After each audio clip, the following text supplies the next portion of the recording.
America అధ్యక్షుడు Trump రెండోసారి గెలిచిన తర్వాత జో బైడెన్ అధ్యక్ష పదవి నుంచి వైదొలుగుతున్న సమయంలో ఓ ఆసక్తికర వ్యాఖ్య చేశారు. అమెరికా సంపన్న స్వామ్యంలోకి వెళ్తుందనేది దాని సారాంశం. ఏ దేశంలోనైనా సంపన్నుల మాటే చెల్లుబాటు అవుతుందనేది సాధారణమైన విషయమే. కానీ బైడెన్ ఉద్దేశించింది ప్రత్యక్ష స్వామ్యం, అంటే నేరుగా అధికారాన్ని చేపట్టడం అన్నమాట.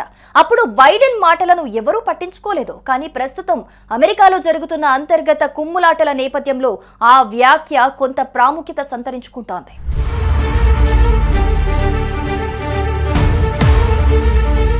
అమెరికా రియల్ ఎస్టేట్ కుబేరుడు ట్రంప్ రిపబ్లికన్ అభ్యర్థిగా పోటీకి దిగితే ప్రపంచ కుబేరుడైన టెక్ దిగ్గజం ఎలాన్ మస్క్ పూర్తి అండదండలు అందించారు. ఎన్నికల ర్యాలీలో పాల్గొన్నారు. $20 కోట్ల పైగా ఖర్చు పెట్టారు. ట్రంప్ ను అన్నీ తానే గెలిపించడమే కాకుండా కొత్త ప్రభుత్వం ఏర్పాటైన తర్వాత అందులో చేరారు కూడా. ప్రభుత్వం ఉద్యోగాల జీతభత్యాల కింద పెడుతున్న ఖర్చును తగ్గించుకునేందుకు ట్రంప్ సర్కార్ కొత్తగా ఏర్పాటు చేసిన department of government efficiency DOGE అధిపతిగా మస్క్ బాధ్యతలు నిర్వహించారు. వేలాది ఫెడరల్ ఉద్యోగాలకు కోత పెట్టారు. అంతవరకు బాగానే ఉంది. కానీ కథ అక్కడితో ముగిసిపోలేదు.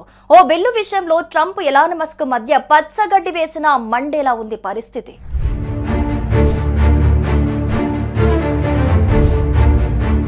ట్రంప్ ఎలాన్ మస్క్ల అపూర్వమైన స్నేహం బెడిసికొట్టి అమెరికాలోని రాజకీయ దుమారం చెలరేగింది. ట్రంప్ మస్క్ సాంప్రదాయేతర రాజకీయ కలయిక వైరంగా మారిన వైనం ప్రస్తుతం తాజాగా సంచలనం చోటు చేసుకుంది.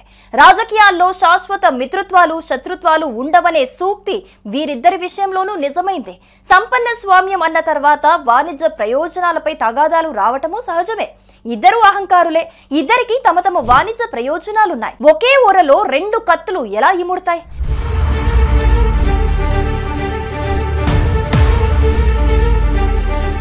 ఎలక్ట్రిక్ వాహనాల సబ్సిడీలకు కోత పెడుతూ ట్రంప్ ప్రవేశపెట్టిన బడ్జెట్ ను మస్క్ ప్రతిఘటించడంతో వీరి మధ్య వైరం మొదలైంది. ట్రంప్ అనాలోచితంగా మస్క్ వ్యాపారాన్ని దెబ్బతీసే ఎత్తుగడలకు పాల్పడ్డారని అనుకోవటానికి వీల్లేదు. టెక్ సామ్రాజ్యాధినేత అయిన మస్క్ రాజకీయాలను శాసించే స్థాయికి రావటం చిన్న విషయమేమీ కాదు.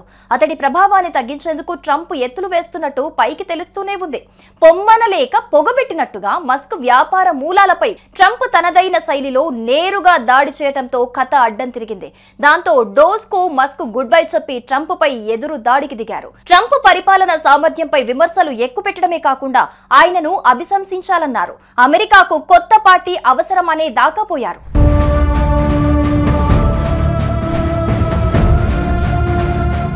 లైంగిక నేరాలకు సంబంధించిన ఎప్స్టీన్ ఫైల్స్ తో ట్రంప్ పేరుందని ఎలాన్ బాంబు పేల్చారు. అటు ట్రంప్ ఏమాత్రం తగ్గకుండా మస్క్ కంపెనీల ప్రభుత్వ కాంట్రాక్ట్లను రద్దు చేస్తానని, డెమోక్రాట్లకు చందాలిస్తే ఊరుకోనని తాకీదులు జారీ చేశారు.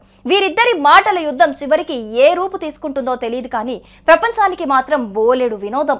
మధ్యలో అగ్రరాజ్యం పరువు వాషింగ్టన్ నగరం మధ్యలో నుంచి ప్రవహించే పోటోమాక్ నదిలో కలిసిపోతోంది.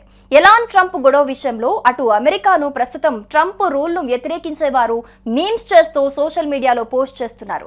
ఇప్పటికే ట్రంప్ ను టాకో ట్రంప్ అంటూ ట్రోల్ చేస్తున్నారు. దీంతో ఎలాన్ కు ఆస్తి నష్టం వాటిల్లినప్పటికీ ట్రంప్ మాత్రం పరువంతా పోగొట్టుకుని రాజకీయాల నుంచి ఎగ్జిట్ అవ్వాలనే వాదనలు వినిపిస్తున్నాయి.